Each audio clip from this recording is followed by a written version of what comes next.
जम्मू कश्मीर में 25 लाख से ज़्यादा युवा वोटर हैं। इनमें 3,71,000 ऐसे युवा वोटर हैं जो पहली बार मतदान करेंगे। तमाम सीटों पर ये युवा मतदाता हार जीत में निर्णायक होंगे। क्या हैं इन युवाओं के मुद्दे, वोट डालते समय किन बातों का ध्यान रखेंगे, इसे लेकर हमारे सहयोगी मारिया शकील ने कुछ युवाओं से बात की। आइए देखते हैं।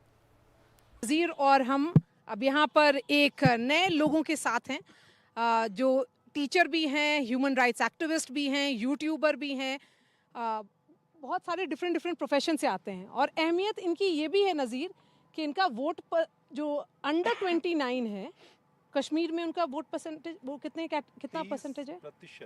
30%। सो अंडर 29 ईयर्स जो डेमोग्राफिक है, 29 साल से कम उम्र वाले 30% लोग हैं जो वोट करेंगे। तो इसीलिए मतलब ये हुआ कि जो 30% वोटर है, यानी 25 लाख वोटर, ये पहली बार असेंबली इलेक्शन में वोट करेंगे, क्योंकि ये इलेक्शन 10 साल बाद हो रहा था। अनिका, जिंदगी में पहली बार आप वोट कर रही हैं इस बार? जी, पहली बार वोट कर रही हूँ। तो आपके लिए as a first time voter सबसे इम्पोर्टेंट इशू क्या होगा? देखिए, मैं कश्मीर की यूथ हूँ और एक्टिविस्ट भी हूँ। मेरे लिए ये गुंजाइश रहनी चाहिए, जब फेलो यूथ मुझे देखेंगे तो वो मुझसे सवाल करेंगे, आप नेशनल मीडिया पर गई थी, क्या आपने हमारे बारे में बात की? तो मैं अपने फेलो यूथ के लिए बात करना चाहती हूँ। 2 इम्पॉर्टेंट मुद्दे हैं, एक तो अनएम्प्लॉयमेंट है, दूसरा रिजर्वेशन पॉलिसी है। किसी भी अनएम्प्लॉयमेंट की बात करें तो यहाँ पे रिक्रूटमेंट जो एग्ज़ाम्स हुए, मोस्ट ऑफ द यूथ जो है जो कम्प्लीटली उन्हीं पर डिपेंड है, जिनके घर में सिर्फ वो एक अकेले इंसान है जो एग्ज़ाम क्वालिफाई करेंगे और अपने घर को सपोर्ट करेंगे। कोई ऐसी लड़की है जो जिसके घर का भार और रिस्पॉन्सिबिलिटी सिर्फ उसके कंधों पर है, वो भी एक एस्पिरेंट है।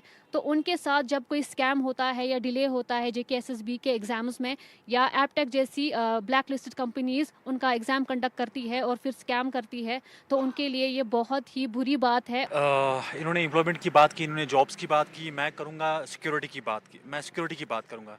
मैं कहूँगा कि व्हेन हमारी जान महफूज है तभी जॉब्स भी होंगे, तभी हमारी जो आप डिफरेंट चीज़ों की बात कर रहे थे, मैं समझता हूँ कि from last 3 decades we have seen conflict, और इस कन्फ्लिक्ट की वजह से जो चीज़ें हम आज बात करते हैं, जिस चीज़ों पे हम आज बात करते हैं, मुझे लगता है कि वो हमें 30 साल पहले बात करनी चाहिए थी। और जिसकी वजह से और आज हम ये 24 ईयर्स लेटर ये चीज़ें हम डिस्कस करते हैं। जैसे कि हम आज बात करते हैं कि जनाब हमारे जो मैनिफेस्टो, जो इलेक्शन, जो पॉलिटिकल पार्टीज़ है, उनके मैनिफेस्टो में डेफिनेटली बहुत सारी चीज़ें हैं, हमने देखी भी है, बट एग्जीक्यूट जब वक्त आता है एग्जीक्यूट करने का, तब मुझे लगा कि दैट जो उनका जो वादे थे, वो मुझे लगता है कि एग्जीक्यूट करने में वो खोखले निकले हैं। ये जमहूरियत की यही खूबसूरती है कि आप वादा करें घोषणा पत्र में, उससे पूरा करें तो आपको दोबारा लोग वोट देते हैं। Absolutely. नहीं करे तो 5 साल बाद छुट्टी। एग्जैक्टली। तो इसलिए इतबार करें जिस पे हम वोट डालें।